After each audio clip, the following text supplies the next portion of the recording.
Good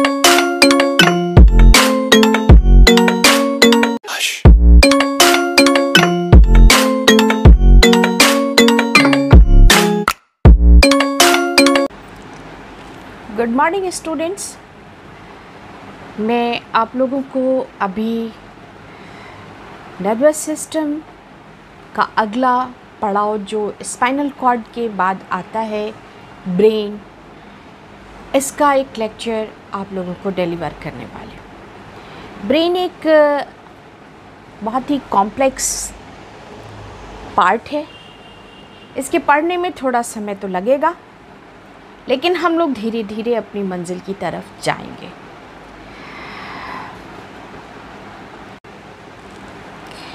मैंने सामने ये फिगर बना के रखा हुआ है, कुछ तस्वीरें आपको दिख रही हैं।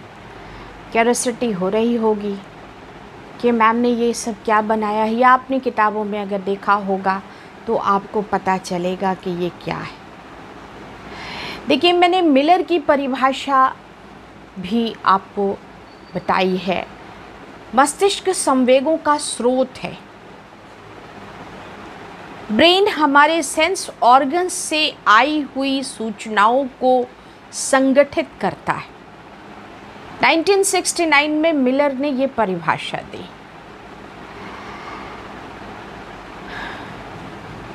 हमारे आसपास जितने स्टिमुलस हैं उनके प्रत्यक्षीकरण यानी परसेप्शन को व्यवस्थित कर देता है। हमारी गति को अति सुंदर समन्वय प्रदान करता है, समन्वय उत्पन्न करता है। हमारे अनुभवों से सीखता है, उन अनुभवों को स्मरण में सुरक्षित रखता है, मौके पर बीती हुई बातों को याद दिलाता है, भविष्य की नीतियां बनाता है, सोचता है और सृजनात्मक यानी क्रिएटिव थिंकिंग करता है। मस्तिष्क संगठन एवं एकीकरण का सर्वोच्च केंद्र है, इसलिए इसके विभिन्न क्रियाओं के बीच अत्यधिक सुंदर कोऑर्डिनेशन होता है। मस्तिष्क, ये परिभाषा मिलर की दी हुई है और बहुत सा थोड़ा शब्दों का ज़्यादा यूज़ किया गया है, मगर ये परिभाषा लगभग मस्तिष्क के सभी कार्यों का वर्णन कर देती है। तो आइए हम लोग मस्तिष्क के जो पार्ट्स हैं, जो उसके भाग हैं, उन पर अपनी बातों को आगे बढ़ाएं। मौका मिला तो मैं आपको इस परिभाषा को दोबारा पढ़ के सुनाऊंगी कि मस्तिष्क संवेगों का स्रोत है। पहला, ब्रेन मस्तिष्क ही हमारे सेंस ऑर्गन से आई हुई सूचनाओं को संगठित करके हमारे आसपास के स्टिमुलस के परसेप्शन को व्यवस्थित करता है। दूसरा पॉइंट हो गया। तीसरा, हमारी गति में अति सुंदर समन्वय उत्पन्न करता है, हमारे अनुभवों से सीखता है, उन अनुभवों को स्मरण में सुरक्षित रखता है, मौके पर बीती हुई बातें याद कराता है, भविष्य की योजनाएं बनाता है, सोचता और सृजनात्मक चिंतन करता है। मस्तिष्क संगठन एवं एकीकरण का सर्वोच्च केंद्र है, इसलिए इसके विभिन्न क्रियाओं के बीच अति सुंदर समन्वय होता है। तो ये है मस्तिष्क की परिभाषा। अब हम लोग आगे चलें। ये इतने सारे जो काम करता है ये मस्तिष्क हमारा, ये इतना आसान नहीं है। इसके यहाँ पे देखिए, मैंने आप लिख दिया है आसपास। मैं फिर दोहरा रही हूँ कि बोर्ड पर लिखने में थोड़ी बहुत गलती हो जाती है, इट्स ह्यूमन एरर। तो यहाँ पे ये इस परिभाषा को मैंने लिख के रखा है। आप इसको बार बार पढ़ें, इसके टुकड़े बनाएं और क्या क्या करता है। तो मस्तिष्क का यहाँ पे मैंने एक जो स्पाइनल कॉर्ड, जो central nervous system central nervous system का दूसरा पार्ट है। स्पाइनल कॉर्ड मैंने आपको पढ़ा दिया, और हम अब ब्रेन की तरफ आगे बढ़ रहे हैं। तो इसको आप देखिए, यहाँ पर इसके 3 पार्ट्स हैं ब्रेन के, हिंड ब्रेन, मिड ब्रेन और फोर ब्रेन। ये पश्चिम मस्तिष्क, ये मध्य मस्तिष्क और ये अग्र मस्तिष्क। इसके अभी आप सिस्टमेटिकली इसको देखें, इस फिगर को बहुत अच्छे से समझने की ज़रूरत है। बाहर इमरान है, ज़रा से ले लो उनसे कुछ सामान है, फ़ोन शायद कर रहे हैं।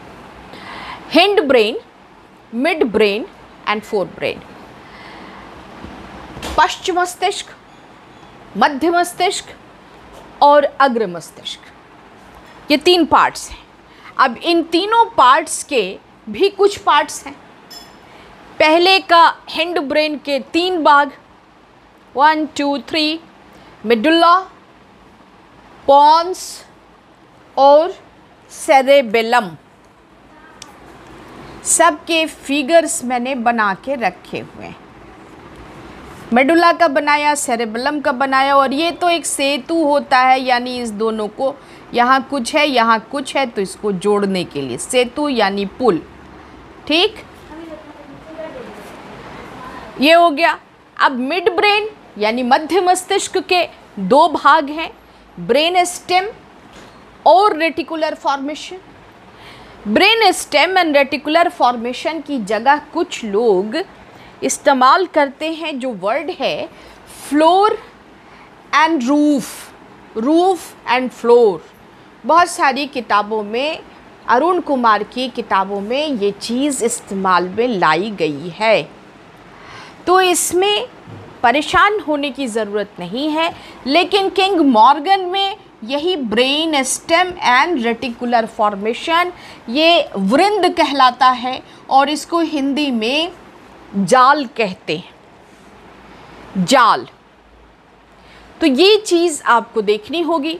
और फिर फोर ब्रेन में थैलेमस, लिम्बिक सिस्टम, इसका भी 1, ये 2 और तीसरा पार्ट यहाँ सेरेब्रम।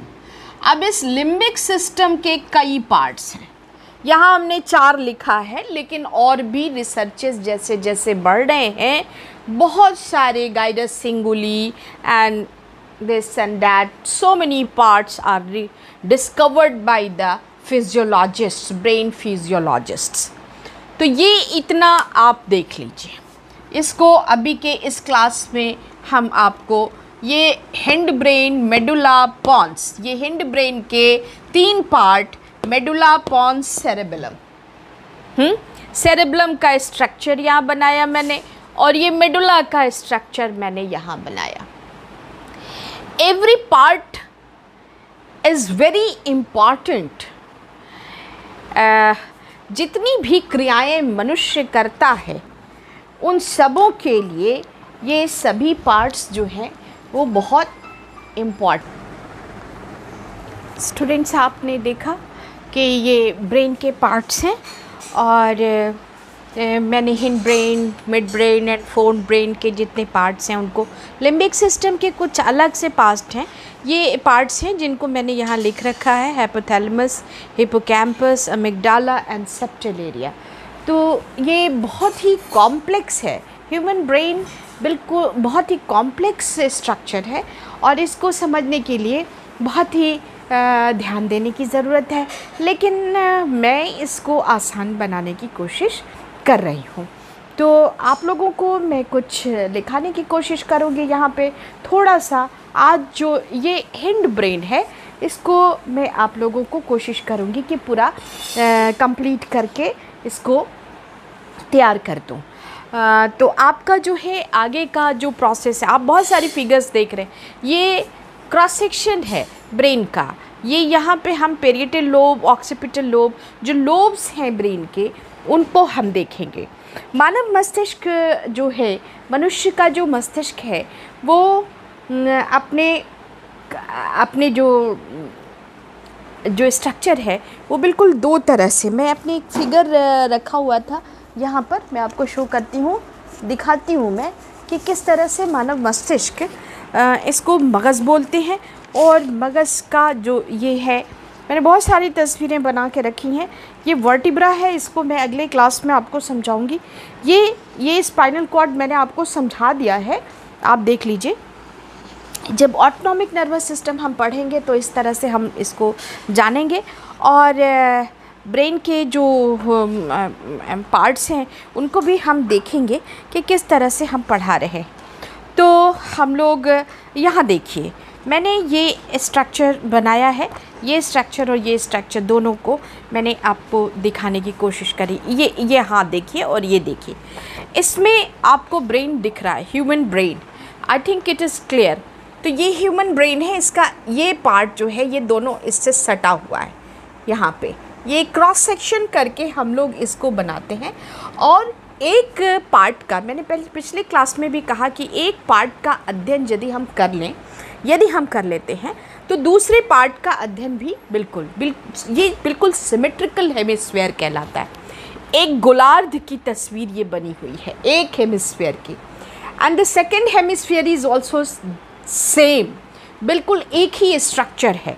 तो आप इसको देखिए, ये डायग्राम है, और इसमें जो नीचे डायग्राम हमने बनाया है इसको आप देख लीजिए कि किस तरह से बना हुआ है। इसमें हमने सिर्फ यहाँ पर एक मेडुला जो है उसको छोड़ दिया है, क्योंकि मेडुला यहाँ भी बनाया, मेडुला यहाँ भी बनाया, तो इसको मैंने मेडुला को छोड़ दिया है। ये सिर्फ फ्रंटल लोब और सेरेबेलम भी मैंने यहाँ नहीं लिया है, सिर्फ ब्रेन है। द सेरेबेलम यहाँ है, मेडुला यहाँ है, और जितने भी पार्ट्स हैं इसके ये मैंने अलग से आपको बना करके दिखाए। तो इनको हम बाद में डिफ़ाइन करेंगे। पहले हम इन पार्ट्स का एक्सप्लेनेशन देख लें और उसको हम लोग पढ़ लें। तो ये चीज़ जो है आपके लिए बहुत ही इम्पॉर्टेंट है, और नर्वस सिस्टम को समझे बगैर आप साइकोलॉजी को बहुत अच्छे ढंग से समझने का प्रयास करेंगी अगर, तो मैं ये नहीं दावा कर सकती कि आप नहीं समझ पाएंगी, लेकिन एक ट्रू स्टूडेंट ऑफ साइकोलॉजी होने के लिए आपको ज़रूरी है कि नर्वस सिस्टम की पूरी जानकारी आपको रहे। तो मैं ये प्रयास करती हूँ कि आप नर्वस सिस्टम जान लें, सीख लें। मैं कुछ चीज़ें खोज रही हूँ यहाँ पे, इसी के लिए मैंने आप नीचे देखा है। तो अब हम लोग आ जाते हैं पार्ट्स ऑफ ब्रेन के जो एक्सप्लेनेशंस हैं इन पर। आज मैं सिर्फ 5 पॉइंट्स को, यानी हिंड ब्रेन के 3 पार्ट्स और मिड ब्रेन के 2 पार्ट्स को ही इस वीडियो में शेयर करूँगी आपसे। आपको सुनना पड़ेगा कि बहुत ध्यान से सुनिए, और मैं इसको लिख करके भी, अभी लिख नहीं पाई हूँ, मैं इसको लिख करके भी आपको भेज दूँगी, बना करके PDF बना के इसका लिखा हुआ मेरे हाथ का आपको मैं भेज दूँगी। वैसे बुक्स से अगर आप कंसल्ट कर लें तो वो भी एक अच्छी चीज़ होगी और मेरी मेहनत थोड़ी घट जाएगी। तो ये मेडुला जो है हिंड ब्रेन का, पश्च मस्तिष्क, यहाँ पीछे के हिस्से का ये पार्ट होता है। इसकी जो बनावट है मैंने यहाँ बना के, ये तंतुओं का बना होता है, बिल्कुल चिकना होता है ये तंतुओं का, सफ़ेद इसके अंदर, चूँकि इसके अंदर जो है वो न्यूरोफिब्रिल भरा रहता है, इसलिए ये बिल्कुल वाइट दिखता है। तो ये इसकी क्वालिटी है, इसका जो स्थान है वो बिल्कुल हिंड ब्रेन के पीछे का है, हिंड ब्रेन के पीछे का है। और ये क्या करता है कि स्पाइनल कॉर्ड को ब्रेन से जोड़ने का काम करता है। स्पाइनल कॉर्ड को ब्रेन से जोड़ने का काम मेडुला करता है, और इसकी जो बनावट है ये लगभग 1 इंच लंबा होता है और स्पाइनल कॉर्ड से थोड़ा मोटा होता है। स्पाइनल कॉर्ड 18 इंच लंबी रचना है, और ये बिल्कुल लगभग 1 सेंटीमीटर मोटी होती है। तो उसी से ये जाके यहाँ जुड़ जाता है, और ये पार्ट ब्रेन से जुड़ता है मेडुला का। तो इसकी रचना तंत्रिका समूह से हुई है, बहुत चिकनी होती है, और इसका काम जो है मैंने आपको बताया, इसका स्ट्रक्चर ये है, 1 इंच मोटा होता, 1 इंच लंबा होता है, और ये स्पाइनल कॉर्ड से थोड़ा सा मोटा होता है, और ये इस स्पाइनल कॉर्ड को ब्रेन से जोड़ने का काम करता है। इसको मेडुल्ला कहते हैं, मेडुल्ला LLA होता है ये। और इसका कार्य क्या है आपको बताएं, आप इसको चाहिए तो सुन कर के लिख भी सकती हैं कि जितनी भी सेंसरी एंड मोटर इम्पल्सेस जो ऊपर से आती हैं और सेंसरी इम्पल्सेस जो मस्तिष्क में जाती हैं उनको उनके निश्चित स्थान पर पहुंचाता है। इसका पहला काम यही है।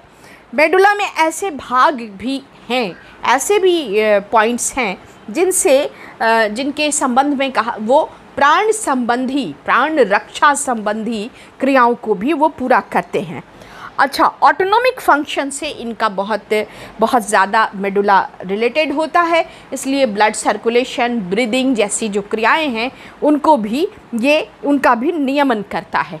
अगर मेडुला पर चोट पड़ जाए तो जान भी जा सकती है।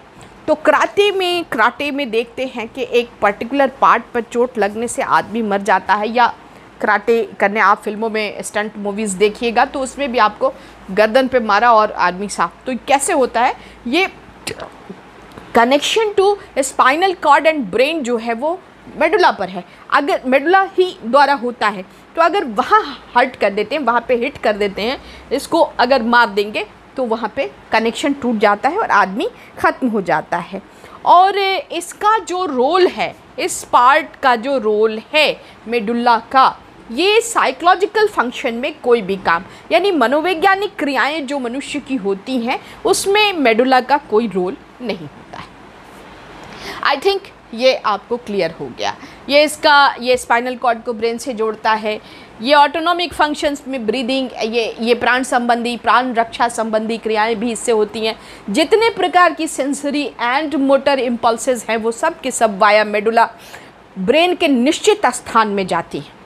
जब हम इसको पढ़ाएंगे और एरियाज़ पढ़ाएंगे तब आप समझ में आएगा कि निश्चित स्थान बार बार मैडम क्यों कहती हैं।